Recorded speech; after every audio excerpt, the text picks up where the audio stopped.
আকাশ presence 5-4-15 সাথে আছি জোনাকি জ্যোতি।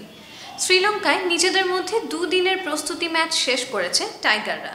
ব্যাটসম্যানরা রান পেয়েছেন, কিন্তু নিজেদের খেলাতেও বেশ ভালোই ভুগেছেন বোলাররা। প্রথম টেস্টের আগে টাইগারদের প্রস্তুতি কেমন হলো, দুদিনের খুঁটিনাটি খেয়াল করেছেন মাহরুজ প্রত্যয়। সব ভুলে নতুন করে ফেরার আশার কথা শুনিয়ে শ্রীলঙ্কায় বাংলাদেশ দল। মূল ম্যাচের আগে 2 দিনের প্রস্তুতি ম্যাচ। আগেই কথা ছিল এই ম্যাচের পরেই ঘোষণা হবে মূল স্কোয়াড। দল হতে পারে 15 থেকে 16 জনের। নিছক প্রস্তুতি ম্যাচ হলো ক্রিকেটারদের জন্য ছিল নিজেকে প্রমাণের মঞ্চ, যেখানে অবশ্য দাপট দেখিয়েছে অভিজ্ঞরাই। প্রথম দিনে তামিম ইকবালের লাল দলের ব্যাটিং ছিল স্পটলাইটে। দিন শেষে রান 6 উইকেটে 300-র বেশি। স্কোর কার্ড দেখে মনে হতে পারে সবুজ দলের বোলিং তো খারাপ হয় নাই। শুভঙ্করের ফাঁকি, লাল দলের 6 ব্যাটসম্যানের 5 জনই গেছেন স্বেচ্ছায় অবসরে। একমাত্র উইকেট শুভাগতর, তাও সেটা তাইজুল ইসলামের। তামিম ইকবাল থেকে মুশফিকুর রহিম, লাল দলের যারা ব্যাটিং করেছেন তারা প্রায় সবাই রান পেয়েছেন। দ্বিতীয় দিনে ব্যাটসম্যান বোলার ছিল সমানে সমান। 2 পজিশনে ব্যাট করে উজ্জ্বল লিটন দাস, ওপেনিংয়ে 27 রানে অপরাজিত, আবার সাথে নেমে 64 রান করে স্বেচ্ছায় অবসর। 0 রানে আউট হওয়ার পর দ্বিতীয়বারের চেষ্টায় রান পেয়েছেন টেস্ট অধিনায়ক মমিনুল হক। বল হাতে মেহেদী হাসান মিরাজ নিয়েছেন 3 উইকেট। ম্যাচ শেষে কোনো ক্রিকেটারের আলাদা কোনো বক্তব্য পাওয়া যায়নি। শনিবার প্রধান নির্বাচক মিনহাজুল আবেদীন নান্নু অবশ্য বুঝিয়েছিলেন প্রস্তুতি ম্যাচটা তাদের জন্য কত গুরুত্বপূর্ণ। দ্যাটস ভেরি ইম্পর্টেন্ট ছিল আমাদের জন্য, কারণ আমরা শ্রীলঙ্কায় আসার পরে যে প্র্যাকটিস ম্যাচের অ্যারেঞ্জমেন্ট, এই অ্যারেঞ্জমেন্টে আমরা পুরোপুরি এখানে ফ্যাসিলিটিটা ইউজ করতে পেরেছি এবং আমাদের প্লেয়াররা যথেষ্ট 2 দিন প্র্যাকটিস করার পরে এই ম্যাচ প্র্যাকটিসটা পেয়েছে। এটা আমাদের জন্য যথেষ্ট উপকৃত হয়েছে, স্পেশালি ওয়েদার কন্ডিশন সব কিছুর সাথে অ্যাডজাস্ট করার জন্য উইকেট এবং যে হিউমিড এখানে এটার সাথে পুরোপুরি ইউজ হওয়া প্লেয়ারদের জন্য দ্যাট ওয়াজ ভেরি ইম্পর্টেন্ট ছিল। তো এই 2 দিনের ম্যাচে আমরা আজকে প্রথম দিন শেষ করছি, তো আমার মনে হচ্ছে প্লেয়াররা যথেষ্ট ইউজ টু হয়েছে ওয়েদার কন্ডিশন এবং উইকেটের সাথে, এবং যথেষ্ট ভালো প্র্যাকটিস হয়েছে এবং আমাদের টপ অর্ডাররা যথেষ্ট ভালো ব্যাটিং করেছে এবং বোলাররাও যথেষ্ট চেষ্টা করেছে লাইন লেন্থে ভালো জায়গায় বল করেন। ওভারঅল আমি বলবো this is a very good practice match. দিন শেষে সবুজ দল 71 ওভার ব্যাট করে রান তুলেছে 225। প্রস্তুতি ম্যাচ, রান উইকেট শুধুই সংখ্যা, তবে নিজেদের ঝালিয়ে নেওয়ার গুরুত্বপূর্ণ মঞ্চ। প্র্যাকটিস ম্যাচ ছিল কলম্বোতে, সোমবারই টেস্ট সিরিজের ভেন্যু ক্যান্ডিতে পৌঁছবে বাংলাদেশ দল। মূল ম্যাচের আগে বড়জোর একদিন ম্যাচ ভেন্যুতে অনুশীলনের সুযোগ পাবে বাংলাদেশ দল। এপ্রিলের 21 তারিখ প্রথম টেস্ট। বাংলাদেশ দলের জন্য অলরাউন্ডারের শুভকামনা। মাহরুজ প্রত্যয়, অলরাউন্ডার। বড়দের মতো বাংলাদেশের যুবা টাইগারদের প্রস্তুতিতেও ঘাটতি চলছে। এখনো পর্যন্ত দেশে পর্যাপ্ত ক্যাম্প করার সুযোগ পেলেও কোনো বিদেশি দলের সাথে সিরিজ খেলতে পারেনি বাংলাদেশ অনূর্ধ্ব 19 দল। করোনার কারণে ভেস্তে যাচ্ছে একের পর এক সফর, সুযোগ হারাচ্ছেন আকবরদের পরবর্তী যুব দল। বিদেশি দলগুলোর সাথে খেলতে না পারার প্রভাব পড়তে পারে বিশ্বকাপে, মনে করছেন টাইগারদের যুব দল সংশ্লিষ্টরা। সাইফুল রূপকের রিপোর্ট। মাসখানেক আগের ফুটেজ, পিচের মাঝে কনক্রিটের স্ল্যাব, তাও আবার ভেজা। অভিনব প্র্যাকটিসে দেখা মিলল অনূর্ধ্ব 19 দলের ক্যাম্পে। সবারই জানা মাজার নিচে বলে দক্ষিণ এশিয়ানরা নজর টানা, বুক কিংবা মাথা বরাবর এলেই নড়বড়ে। ক্রিজে টিকে থাকাই যেন বড় চ্যালেঞ্জ। ওই চ্যালেঞ্জ জিততেই যুবাদের পোক্ত করছিলেন হেড কোচ নাভিদ নেওয়াজ, কারণ অগাস্টে ইংল্যান্ডে আছে অস্ট্রেলিয়া ও বাংলাদেশকে নিয়ে 3 জাতি সিরিজ। প্রস্তুতি হচ্ছে ঠিকই, তবে মাঠে খেলা গড়াবে কিনা কে জানে। করোনার দ্বিতীয় ঢেউয়ে নাকাল গোটা দুনিয়া, মাঠে গড়ায়নি যুবাদের এশিয়া কাপ। ফেব্রুয়ারিতে হলো না ভারত সফর, চলতি মাসে পাকিস্তানের বিপক্ষে হোম সিরিজও স্থগিত। শঙ্কা আছে অনূর্ধ্ব 19 দলের ইংল্যান্ড যাত্রাও। অনেকগুলো সিরিজ ছিল, সবগুলো ভেস্তে গেছে, করোনার পেটে চলে গেছে। মানে এটা কতটা সেটব্যাক প্লেয়ারদের জন্য বা কোচিং স্টাফদের জন্য? মোটিভেট করছি আসলে, এখানে আমাদের হোয়াটসঅ্যাপে গ্রুপ আছে কিংবা আমরা সরাসরি ফোনে প্লেয়ারদের সঙ্গে কথা বলছি। যতখানি সম্ভব ওদেরকে, ওরাও যার যার নিজের দেশের বাড়িতেই আছে, যেহেতু লকডাউন এবং যেহেতু করোনার অবস্থা খুব একটা ভালো না, সো কেউই কিন্তু ওরকমভাবে মাঠে যেয়ে প্র্যাকটিস করতে পারছে না। সো মোটিভেট করাটাও একটু দুষ্কর হয়ে যাচ্ছে মাঝে মাঝে। আমরা অনেকগুলো ক্যাম্প করেছি, সো প্লেয়াররা অনেক হার্ডওয়ার্ক করেছে, কিন্তু আপনি যদি ম্যাচ না খেলতে পারেন আপনি কিন্তু এন্ড রেজাল্টটা আপনি জানতে পারবেন না যে আপনি কী প্রিপারেশনটা নিলেন কিংবা আপনি কোন জায়গাটায় আছেন। সো প্লেয়ারদের পয়েন্ট অফ ভিউ থেকে যদি আপনি দেখেন অবশ্যই ফ্রাস্ট্রেটিং। অনূর্ধ্ব 19-এর বর্তমান চ্যাম্পিয়ন বাংলাদেশ, উত্তরসূরিদের নিয়ে তাই প্রত্যাশাও বেশ। আগামী বছরের শুরুতেই ওয়েস্ট ইন্ডিজের শিরোপা ধরে রাখা চ্যালেঞ্জ। কোনো বাইরের কোনো দেশের সঙ্গে এখনও কোনো ম্যাচ খেলতে পারিনি, সো এটা তো অবশ্যই মানে একটা চ্যালেঞ্জিং ব্যাপার হবে ওয়ার্ল্ড কাপের আগে। আমরা কোনো ট্যুর যেহেতু করতে পারছি না, কিন্তু আমরা নিজেরা অনেক প্র্যাকটিস ম্যাচ খেলেছি, প্র্যাকটিস করেছি, অনেক ক্যাম্প হয়েছে, কিন্তু আপনি যদি বাইরের দেশের সঙ্গে না খেলতে পারেন আপনি কিন্তু অতটা প্রিপেয়ার হতে পারবেন না ওয়ার্ল্ড কাপের আগে। এক্সপেকটেশন অনেক বেশি, যেহেতু আমরা বর্তমান চ্যাম্পিয়ন। ওভারঅল টিমটা কেমন? না, অবশ্যই চমৎকার টিম, চমৎকার ট্যালেন্ট আছে এখানে। ফাস্ট বোলার আছে 6-7 জন, খুবই চমৎকার। আমি মনে করি যে এটা বাংলাদেশের ফিউচারের জন্য খুবই ভালো একটা দল হবে। এবং আমরা লাস্ট আন্ডার 19-এ যেরকম প্লেয়ার পেয়েছি এবং যেরকম রেজাল্ট ওরা শো করেছে, আমি বলছি না আমরা আবারও ওয়ার্ল্ড চ্যাম্পিয়ন হব, তবে আমরা চেষ্টার কোনো ত্রুটি থাকবে না। এবং ব্যাটসম্যানও আপনার চমৎকার আছে, স্পিনার, ওভারঅল টিমটা খুবই চমৎকার। ওয়েস্ট ইন্ডিজের উইকেটগুলো একটু লো অ্যান্ড টার্নিং হয় বা হাঁটুর নিচে বল থাকে, সেক্ষেত্রে বাংলাদেশের স্পিন অ্যাটাক বা ওভারঅল ব্যাটসম্যানদের ওই বলের এগেনস্টে কেমন পারদর্শী মনে হয়? না, আমরা তো আমাদের দেশের উইকেটও যদি আপনি চিন্তা করেন তাহলে কিন্তু ওয়েস্ট ইন্ডিজের মতো সিমিলার কাইন্ড অফ উইকেট থাকে। সো আমাদের ব্যাটসম্যানরাও ওই সব ধরনের উইকেটেই খেলে, স্পিনাররাও এরকম ধরনের উইকেটেই বোলিং করে। বিকেএসপিতে গ্রাসি উইকেট পেয়েছিলাম। সো যেহেতু কোনো খেলা নেই, বাংলাদেশে কোনো খেলা হয়নি, সো উইকেটগুলো নতুনই ছিল, ভালো, একদম ভালো অবস্থায় ছিল। সো সেখান থেকে আমি যদি বলি যে অবশ্যই পেস বলাররা এবং ব্যাটসম্যানরাও সেই বলগুলোকে খুব চমৎকারভাবেই হ্যান্ডেল করেছে। সো ওভারঅল আমি বলবো টিমটা চমৎকার। এখন আমরা জাস্ট অপেক্ষায় আছি কখন আমাদের একদম ফুল ফ্রেজ আমরা ক্যাম্প কিংবা ধরেন আমাদের ট্যুরগুলো শুরু হবে। কঠোর লকডাউনে ক্রিকেটাররা যে যার বাড়িতে, হেড কোচ চলে গেছেন নিজ দেশে। পরিস্থিতি ভালো হলে ঈদের পর থেকে শুরু হতে পারে যুবাদের ক্যাম্প।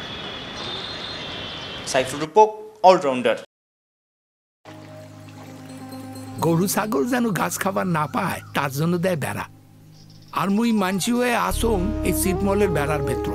ব্রিটিশ, হিন্দুস্তান, পাকিস্তান দেশ স্বাধীন কত কিছু হইল, মুই এই বেড়ার বাইরে দেখির পানু না কিছুই। তিস্তা পারের মানুষ তো চোখত মুখত খাল ইতিহাস, দেখিবার ইতিহাস। হেলা যাও নাকি? সাবার তো ইচ্ছা অনেক ছিল রে। 83 বছরের বুড়া হলু, শরীরও তার বল পাও না। এলা তোর চোখেই মুই দুনিয়া দেখনু রে।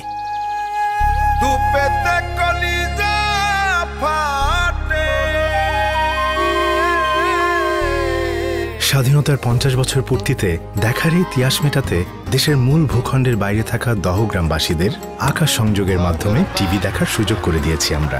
সারা দেশের মতো একই কোয়ালিটির ঝকঝকে টিভি দেখার স্বাধীনতা এখন তাদেরও।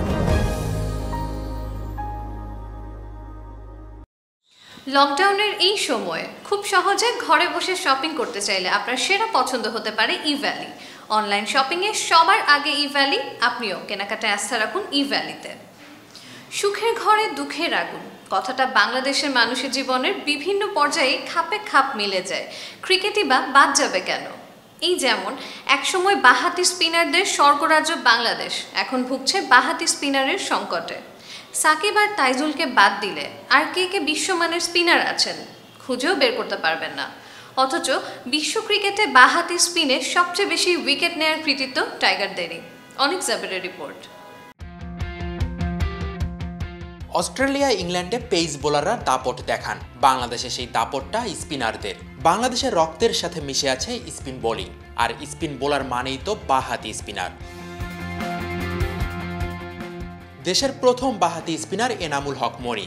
2000 সালে বাংলাদেশ টেস্ট খেলা শুরুর পর থেকে গত 20 বছরে বাঁহাতি স্পিনাররা নিয়েছেন 1405 উইকেট। বাংলাদেশের থেকে অনেক বেশি ম্যাচ খেলা ভারতও টাইগারদের চেয়ে 500 উইকেট কম পেয়েছে। ওয়ানডেতে অন্যান্য দেশের চেয়ে এগিয়ে টাইগাররা। বাংলাদেশ নিয়েছে 690 উইকেট। দ্বিতীয় স্থানে থাকা ভারত এখানেও পিছিয়ে আছে। শর্টার ফরম্যাটের ক্রিকেটে বাংলাদেশি বাঁহাতি স্পিনাররা পেয়েছেন 167 উইকেট। দ্বিতীয় সর্বোচ্চ নিউজিল্যান্ডের চেয়ে 68 উইকেট বেশি। বাংলাদেশি বাঁহাতি স্পিনারদের মধ্যে সবচেয়ে বেশি 562 উইকেট সাকিবের। আব্দুর রাজ্জাক পেয়েছেন 279 উইকেট। এরপরই আছেন মোহাম্মদ রফিক আর তাইজুল ইসলাম। পরিসংখ্যানের হিসেব নিকেশ দেখে বাংলাদেশি ক্রিকেট প্রেমীরা খুশি হতেই পারেন, কিন্তু ভবিষ্যতের কথা চিন্তা করলে খুশি হওয়ার তেমন কারণ নেই। 2000 সালের পর থেকে টেস্ট ক্রিকেটের নবাগত এক দেশ ছিল বাংলাদেশ। সে সময় বাংলার ক্রিকেটে মোহাম্মদ রফিকই ছিলেন সবচেয়ে বড় তারকা। এরপর এক এক করে উঠে এসেছেন অনেক বাঁহাতি স্পিনার। একটা সময় বলা হতো বাঁহাতি স্পিন বোলিং জিনিসটা নিজেদের করে নিয়েছে বাংলাদেশ। এনামুল হক জুনিয়র, সোহরাওয়ার্দী শুভ আর আব্দুর রাজ্জাকদের লড়াই করতে হতো জাতীয় দলে সুযোগ পাওয়ার জন্য। এখন সময় পাল্টেছে। সাকিব আল হাসান আর টেস্টে তাইজুল ইসলাম ছাড়া দীর্ঘমেয়াদী আর কোনো বোলার যেন চোখেই পড়ে না। সাকিব পরবর্তী যুগে বাঁহাতি স্পিনারদের আধিক্যে ভাটা ফেলবে কিনা সেটাই বড় চিন্তা। অনিক জাবের, অলরাউন্ডার।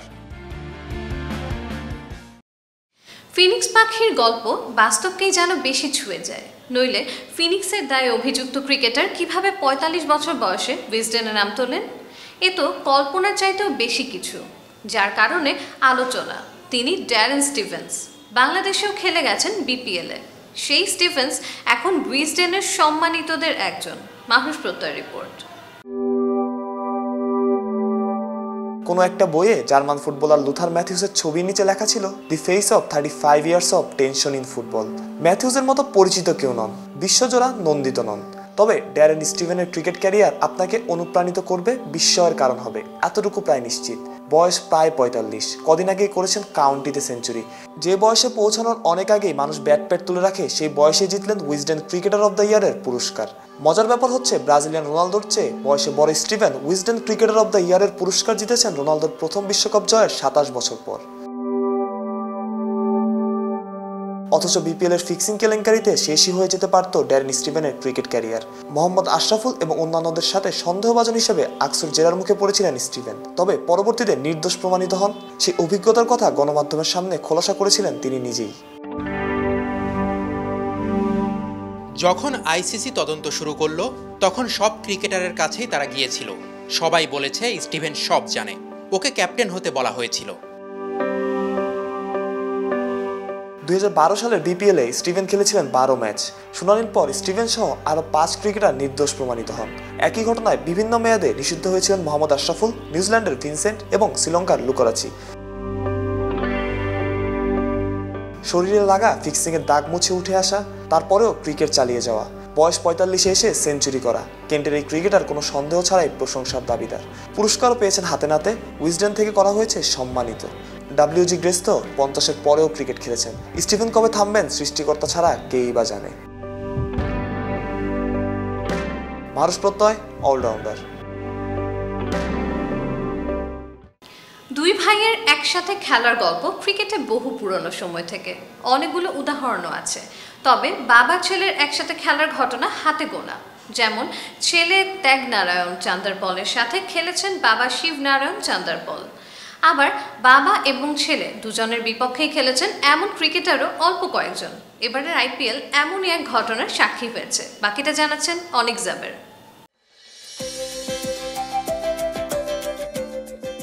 বাবা ও ছেলে দুজনের বিপক্ষেই খেলা আর আউট করার নজির ক্রিকেটের ইতিহাসে কতজন খেলোয়াড়ের আছে সেটা গবেষণার বিষয়। তবে চেন্নাই সুপার কিংসের অধিনায়ক মহেন্দ্র সিং ধোনি IPL-এ সেই নজির করেছিলেন।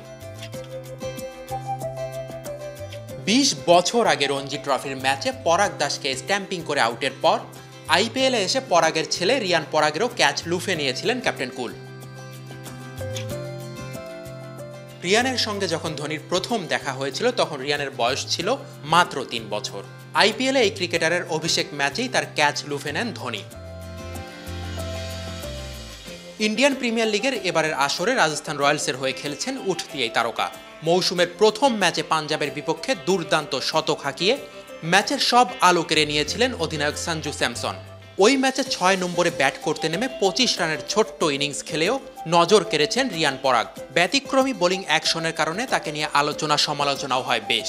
মাঠে তার অসাধারণ ফিল্ডিংও নজর কেড়েছে সবার। মিডল অর্ডারে ব্যাট করলেও নিজেকে 6-7 নম্বরে ব্যাট করার জন্য তৈরি করছেন এই অলরাউন্ডার। রাজস্থান রয়্যালসের তরুণ প্রতিভা জানিয়েছেন বিরাট কোহলির পরামর্শ নিয়ে ব্যাটিং করেন তিনি।